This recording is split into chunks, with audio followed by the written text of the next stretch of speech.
You need to have security. In order to have security, you need to have incentives, and you need to have a currency.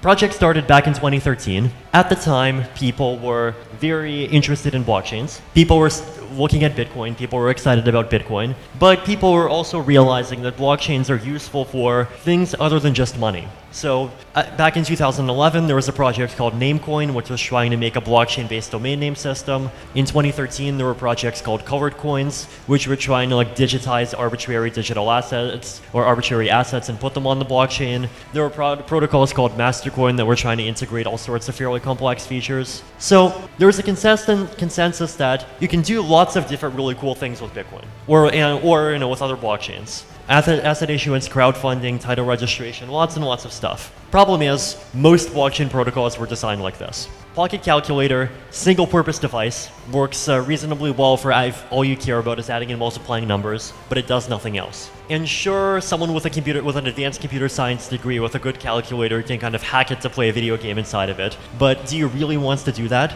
In the world of success, there's so many things which are incredibly challenging to do, and some of those things are high risk, high reward, and that's the mentality that you need to have in order to become successful and be the person that you truly want to be every single day. Like when it comes to things such as cryptocurrency or Bitcoin or whatever the case that is, then you need to make sure that you figure out what you're trying to do with that and how risky it is, but it can have a huge payoff, because when you risk something, that means you're going to have to be willing to take a reward. Now, it might not work short term, but long term, if you wait long enough and hold out enough hope, eventually things will turn in your favor, as long as you're constantly doing the research and constantly learning and growing and discovering ways in which you can do different tasks in a more smoother, streamlined, efficient way, which is going to make your life significantly easier and help you along your pathway to success to achieve the dreams that you truly want to achieve. It is going to be challenging, but you have to have that mentality of failure is okay, because once you fail, you will learn so much more, and you'll have that ability to rise up to the challenge and strive even farther for what it is that you truly want. Because once you get back from a failure,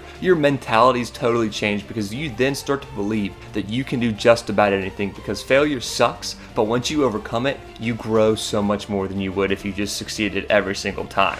Now, on the other hand, there's a lot of challenges involved in doing these kinds of things, and recently, over the last year, we've seen some of the pitfalls kind of come into action, right? So on the left, we have a situation that happened on the EOS blockchain about a year ago. So basically, there was this scandal where they had discovered that a bunch of the EOS block producers were basically agreeing to vote for each other and paying each other to vote for each other, and there was this kind of cartel of these fairly well-connected block producers that were basically supporting each other and kind of cementing their control over the ecosystem. And on the right side, we have one of the recent ragon votes, and I believe this was the vote where they were voting whether or not to basically forbid themselves from supporting Polkadot.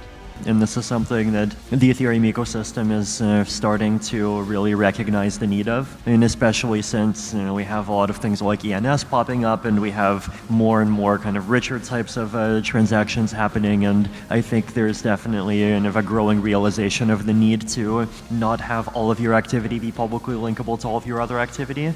So that's one thing. And another thing is also security, and there's different kinds of security. Like, for example, we started caring about smart contracts security quite a bit more after the DAO, and so far it seems to have paid off, and we've seen much fewer kind of unfortunate splats recently than we have before, recent flash loan stuff notwithstanding. But then there's also like user account security, for example, and I've been a kind of consistent evangelist for things like smart contract wallets, multi-sig, social recovery, and all of these things. And we've seen Argent, we've seen tools like the gas station network to help facilitate these things, and there's a lot of other interest in smart contract wallets, so that's been good, and I hope to see more of that.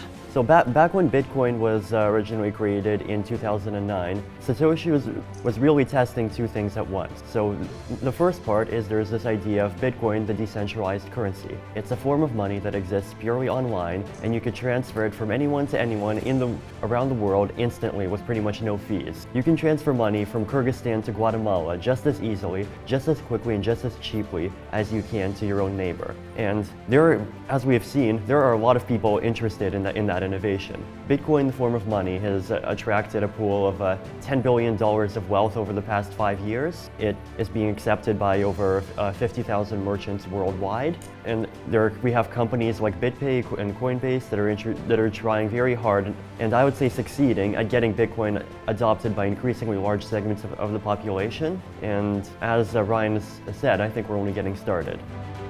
Thank you all so much for watching this video. If you haven't already, please go ahead and like the video, go ahead and subscribe to the channel if you're new, and let us know what you thought down in the comment section down below.